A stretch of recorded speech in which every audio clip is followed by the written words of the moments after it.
కల్పతరువు లాంటి సింగరేణి దాదాపు 7-8 జిల్లాల్లో అక్కడి ప్రజలకు పెద్ద దిక్కు లాంటి సింగరేణిని ఇవాళ సింగరేణి కార్మికులను కాంగ్రెస్ ఈ ముఖ్యమంత్రి వెన్నుపోటు పొడుస్తా ఉన్నారు.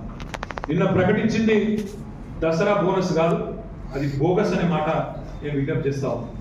కార్మికుల రెక్కల కష్టాన్ని ఈ కాంగ్రెస్ సర్కార్ దోచుకుంటా ఉన్నది. పండుగ వేళ కార్మికులు పొట్టగొడతా ఉంది కాంగ్రెస్ పార్టీ, కాంగ్రెస్ ప్రభుత్వం. లాభాల బోనస్ అనేది అంతా కూడా ఒక బోగస్ వ్యవహారంగా మారిపోయింది. ఒక్కొక్క సింగరేణి కార్మికుడికి ఇవాళ 1,80,000 రూపాయలు లాస్ వచ్చే పరిస్థితి వచ్చింది. ఎందుకంటే 32% వాటా లాభాల్లో మేమిస్తే ఈ ముఖ్యమంత్రి బిల్డప్ ఇచ్చింది, 33% ఇస్తున్నా అని చెప్పింది. నేను అడుగుతున్న ముఖ్యమంత్రి గారు, స్ట్రైట్ గా చెప్పండి, గోల్ ఫిరాయించి గుమాయించి చెప్పుడు కాదు.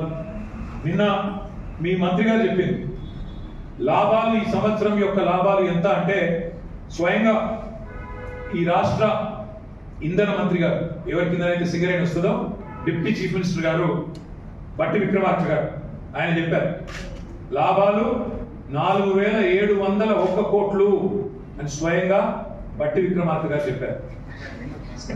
701 కోటి రూపాయలని ఇప్పుడే డిప్యూటీ సీఎం చెప్పినారు. అందులో 33% ఇస్తున్నామని వారే ప్రకటించారు.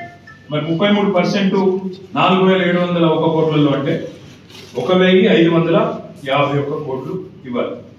కానీ ఇవాళ మాత్రం చాలా విచిత్రంగా, చాలా విచిత్రంగా మరి కార్మికుడు, ఒక్కొక్క కార్మికుడు వారు చెప్పిన లెక్క ప్రకారం 4,701 కోటి రూపాయలు లాభం అయితే 33% వాటా కనుక ఇస్తే 1,551 కోట్లు, 1,551 కోట్ల 33 లక్షలు అనుకుంటే మొత్తం కార్మికులు 41,837 మంది. ఒక్కొక్కరికి ఎంత రావాలి? కార్మికుడికి 3,70,000 రావాలి. కానీ ఇవాళ వీళ్ళు ఇస్తున్నదంతా కేవలం 1,90,000 మాత్రమే. ఇది మోసం కాదా? ఇది దగా కాదా?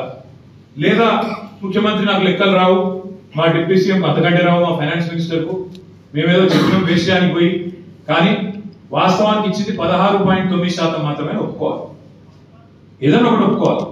అయితే 4,700 కోట్లలో 33% అంటే 1,551 కోట్లు అనేది కరెక్ట్ అయితే ఒక్కొక్క కార్మికుడికి ఇవ్వాల్సింది మరి 3,70,000 రూపాయలు అయితే మేము ఇస్తున్నది 1,90,000 మాత్రమే. 1,80,000 ఎగ్గొడుతున్నామని ఒప్పుకోవాలి. లేదా 33% ఇయ్యదలుచుకోలేదు, మేము 16.9% ఇస్తాము. కేసీఆర్ గారు 32 ఇచ్చినా మేము మాత్రం 16% ఇస్తామని చెప్పి ఒప్పుకోవాలి. ఈ రెండు కాకుండా వాళ్ళ డ్రామాలు చేసే పనిలో ఈ ప్రభుత్వం ఉన్నది. వాళ్ళ కార్మికుడి కష్టాన్ని దోచుకునే పనిలో ఈ ప్రభుత్వం ఉన్నది. గొప్పలకు పోతా ఉన్నారు, పెద్ద పెద్ద మాటలు చెప్పినారు. సంస్థ విస్తరణ కోసం ఖర్చు పెడతాం, పెట్టండి. ఎవరు అన్నారు? సంస్థ మేము విస్తరించలేదా?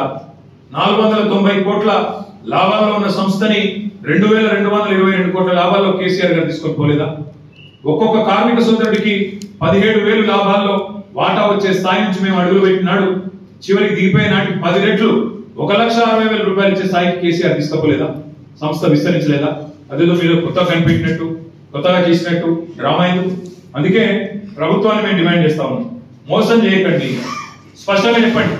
33% ఇచ్చే పని అయితే 3,70,000 ఎప్పుడు ఇస్తారు? ఖచ్చితంగా చెప్పాలి.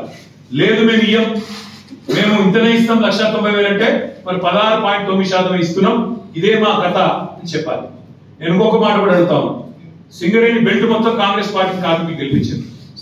మొత్తం అది కొత్తగూడెం నుంచి మొదలు పెడితే చెన్నూరు కావచ్చు, మంచిర్యాల కావచ్చు, ఇల్లెందు కావచ్చు, సత్తుపల్లి కావచ్చు, భూపాలపల్లి కావచ్చు, మొత్తంగా బెల్లంపల్లి కావచ్చు, మంచిర్యాల కావచ్చు, మొత్తం గెలిపించిన. రామగుండం కావచ్చు, మంత్రి కావచ్చు, అంతా గెలిపించారు మిమ్మల్ని. మరి వాళ్ళకి మీరు ఇచ్చే బహుమానం ఇదా? మొన్న మీ రికగ్నిషన్ కోసం జరిగే కార్మిక సంఘం ఎన్నికల్లో కూడా మిమ్మల్ని గెలిపించారు, మీ అనుబంధ సంఘాన్ని, మీ అనుబంధ పార్టీని గెలిపించినారు. మరి వాళ్ళకు మీరు ఇచ్చే సమాధానం ఇదా? నేను ఇంకొక మాట కూడా అడుగుతా ఉన్నా, మిత్రులు కూరనేని సాంబశివరావు గారిని, ఏఐటీసీ కూడా అడుగుతా ఉన్నా. మీరు కార్మికుల హక్కుల కోసం కొట్లాడతామని చెప్తారు, మీరు రికగ్నైజ్ యూనియన్ ఇప్పుడు మీరు అక్కడ, మీరు తప్పకుండా ఈ కుట్రపూరిత వైఖరి ఏదైతే కాంగ్రెస్ పార్టీ అవలంబిస్తున్నదో సిపిఐ కూడా తన వైఖరి చెప్పాలని చెప్పి డిమాండ్ చేస్తా ఉన్నాం.